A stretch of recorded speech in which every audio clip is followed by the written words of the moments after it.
सर्वमंगलमंगल्ये शिवे सर्वार्थसाधिके शरणे त्र्यंबिके गौरी नारायणी नमस्तुते। ओम जयंती मंगला काली भद्रकाली कपालिनी दुर्गा क्षमा शिवा धात्री स्वाहा स्वाधा नमस्ते।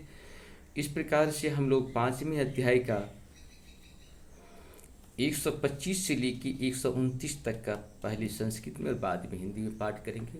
चैनल को जरूर सब्सक्राइब करें और सत्य सनातन के लिए हम लोग लाइक और शेयर करें और कोशिश करें कि अपने अपने साथ अपने बच्चों को भी इसको सुनाएं, क्योंकि हम धर्म के साथ रहेंगे तो मेरा क्षति कभी नहीं हो सकता है, क्योंकि धर्म का कभी विनाश नहीं हो सकता है, सत्य का कभी अंत नहीं हो सकता है।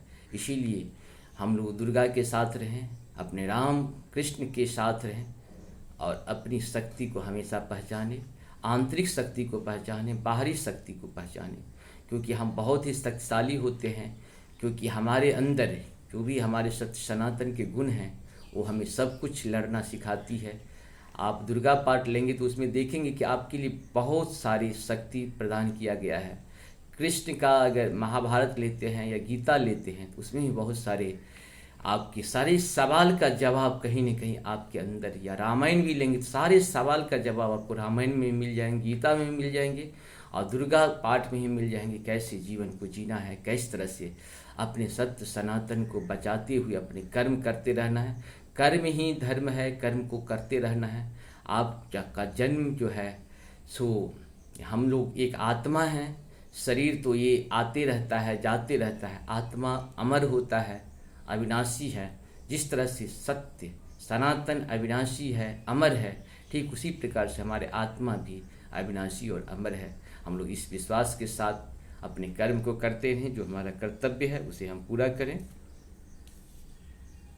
नमस्कार।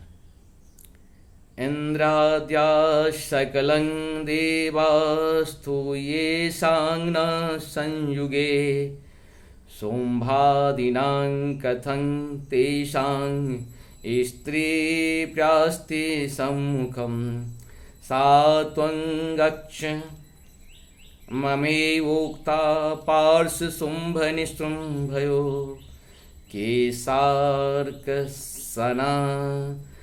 निर्धूतगौरवा मां गमिष्यसि। दिव्यवाच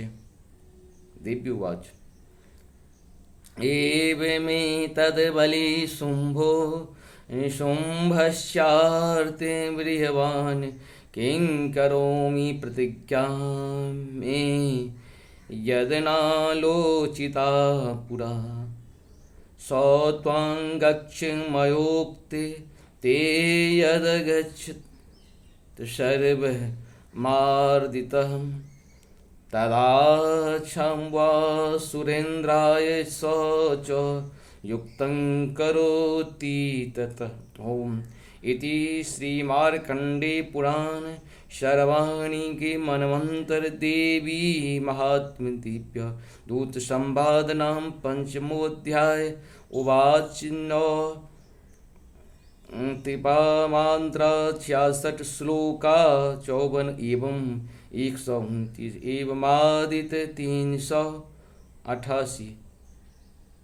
जिन शुभ आदि दैत्यों के सामने इंद्र आदि सब देवता भी युद्ध में खड़े नहीं हुए, उनके सामने तुम स्त्री होकर कैसे आओगी?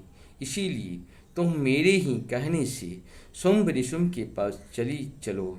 ऐसा करने से तुम्हारा गौरव की रक्षा होगी, अन्यथा जब वे केस पकड़कर घसीटेंगे तब तुम्हें अपनी प्रतिष्ठा खोकर जाना पड़ेगा। देवी ने कहा, तुम्हारा कहना ठीक है, शुंभ बलवान है और निशुंभ भी बड़े पराक्रमी है, किंतु क्या करूं, मैंने पहले बिना सोचे समझे प्रतिज्ञा कर ली है। अतः तुम जाओ, मैंने तुमसे जो कुछ कहा वह सब दैत्यराज से आदरपूर्वक कहना, फिर वे जो उचित जान पड़े करें। इस प्रकार श्री मार्कंडेय पुराण में चावरणी मनवंतर की कथा की अंतर्गत देवी महात्म्य में देवी दूत संवाद नाम का 5वां अध्याय पूरा हुआ। इस प्रकार से हम लोग इसको फिर हम लोग कल जो है 6 का शुरू करेंगे। ध्रुवलोचन बद्ध उसमें है। धर्मलोचन वध का प्रक्रिया शुरू होगी। नमस्कार।